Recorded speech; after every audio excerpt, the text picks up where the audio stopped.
2, 3.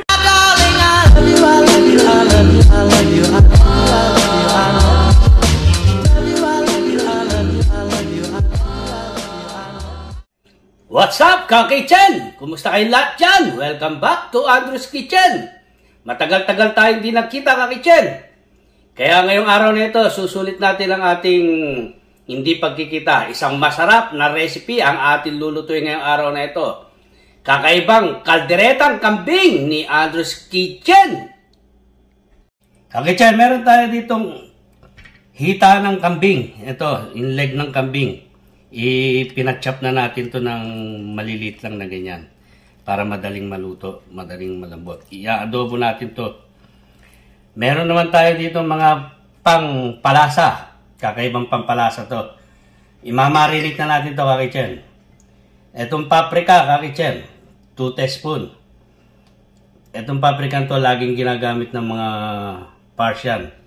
Masarap sa karne to, kaya gagamit tayo na itong paprika para sa ating masarap na kalderetang kambing ni Andrew's Kitchen. At meron din tayong bay leaves. At meron din tayong pamintang durog. 2 teaspoon din to, ka-kitchen. Ito mga pampalasa natin, ka-kitchen. Meron tayong bawang na mince dito. Ayan, o. Ayan. 4 na butil itong bawang na ito. I-mince natin. Meron tayong vegetable oil para medyo moist yung ano natin, kalderetang kambing natin. Imamarinate natin to. Yan. Meron tayong lemon dito, ka-kitchen. Kakaskasan natin to ng balat ng lemon para mabango ang marination natin at masarap. Masarap sa karne itong balat ng lemon. Nagdadagdag siya ng aroma at saka texture sa karne. At siyempre, lalagyan natin siya ng juice. I-squeeze na natin itong lemon natin, ka-kitchen. Isang lemon ang gamit natin dito. Wala kay lemon, kalamansi. Yan. Yan ang magiging asim ng kalderetang kambing natin. Okay na, ka-kitchen. Maglalagay tayo ng toyo. Ito, may soy sauce tayo rito. Lagyan natin ng mga 3 tablespoon. Yan. At syempre, gagamit tayo ng Maggi seasoning na pampalasa. Taktakan natin ng mga 3 teaspoon. Yan. At ready na ngayon to para i-marinate natin. Napakasarap ng version natin itong kalderetang kambing ni Andrew's Kitchen.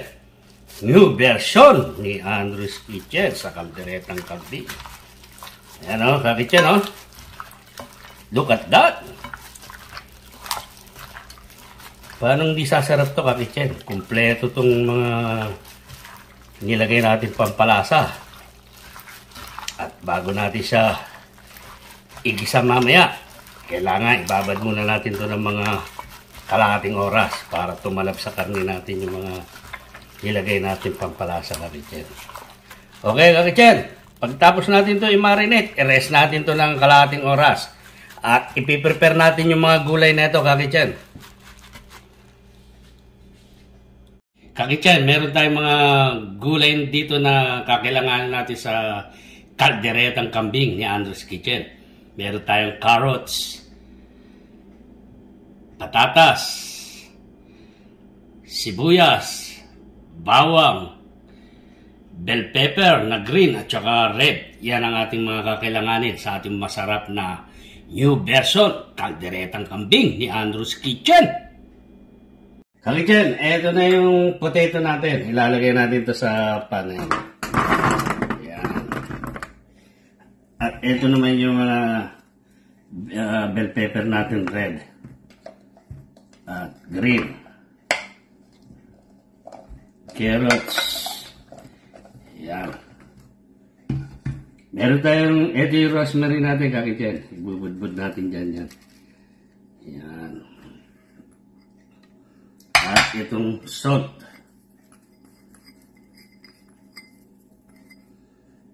Lalagay tayo ng olive oil.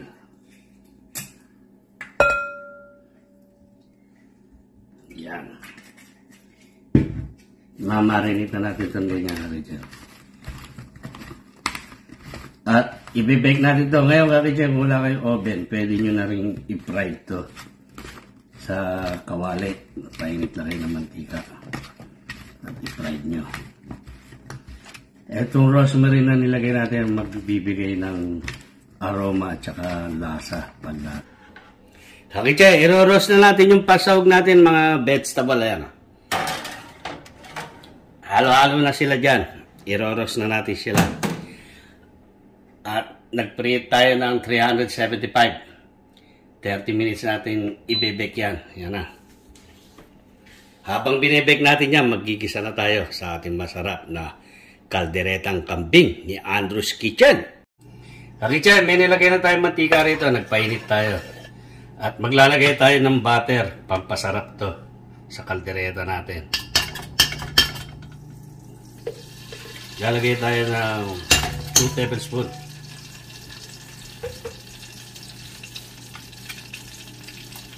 Yan. Lagyan na natin yung bawang natin. Huwag natin patagalin pa yung butter na matunaw para hindi masunog yung butter natin. Okay na to, kakitchen. Lalagyan na natin ito sibuyas. Yan. Ang bango na, kakitchen. Nandito lang kayo. Napakabango ng bawang. Kakitchen, eto na yung onion natin tsaka yung garlic natin. Medyo ano na siya, nag-caramelize na. Yan na. Ilalagay na natin itong kambing natin, kakitchen. Isasanggot siya na natin. Ito yung binabad natin, kakitchen, sa mga pampalasa. Kaya sigurado tayong malasang-malasa itong kambing natin, kakitchen. Dahil sa minarinate natin ito ng pampalasa. Maraming nilagay na ano dito, kakitchen. Yan o, kakitchen o. Nakita nyo? At imimix lang natin yan, kakitchen.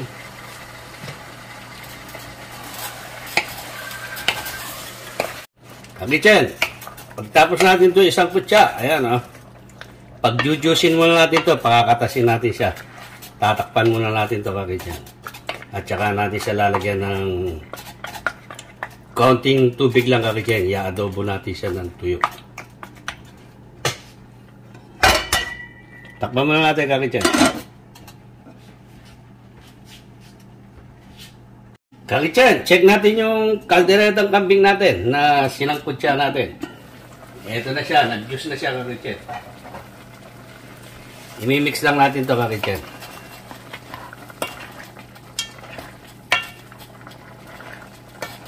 Kakitchen, magtutubig tayo ng 1 cup.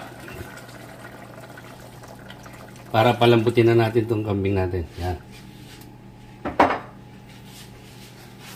Tatakpan natin ito at palalambutin lang natin ito ng magmi-medium tayo ngayon. Mag-adjust tayo.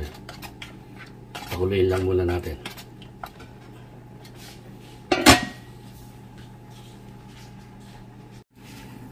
Kakitchen, check natin yung kaldereta natin. Ito na siya. Maglalagay tayo ng beef cubes. 2. Para dagdag pampalasa. At maglalagay na rin tayo ng liver spread dyan, kakitchen, para lumasa na yung liver spread natin sa kaldereta natin. Ayan.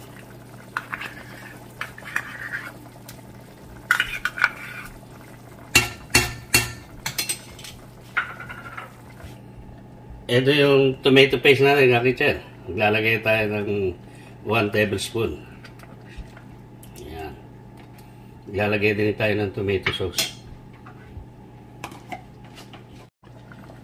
Kakitchen, maglalagay tayo ng tomato sauce. Ito, frozen yung tomato sauce natin eh. Yan. Di bali, 1 cup yan. Mix lang natin, kakitchen.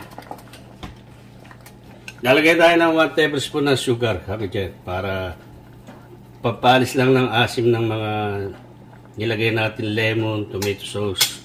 Yan, medyo hindi natin mararamdaman yung asim dyan. Kakitchen, ito na yung texture ng kalderetang kambing ni Andres Kitchen. Oh. Napaka-yummy ng tingnan. Oh. Titikman na natin siya, kakitchen. Wala pa tayong nilalagay na pampaalat dito, kakitchen. Wow! Ang linamnam, kakitchen.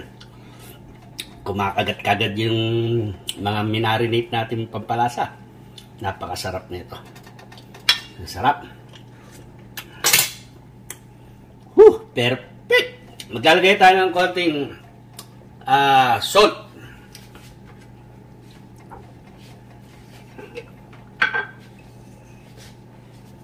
Konti lang. Okay na yan, kakitchen.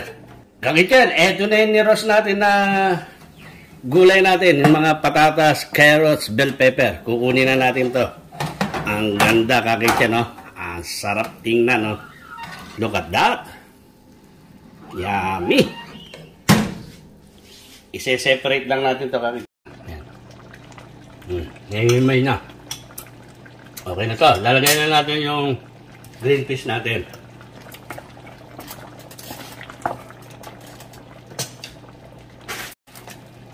Maglalagay tayo ng green peas lagi dyan.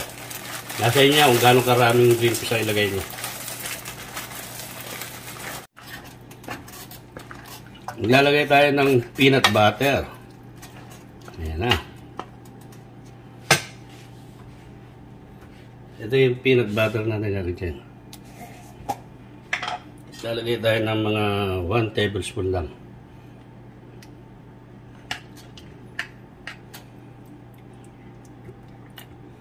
Ang sarap ng salsa na ito. Ang lampang sticky, kakitchen, no? Malasang malasa. Mix natin yung peanut butter natin, kakitchen. Ayan na. Wow, look at that.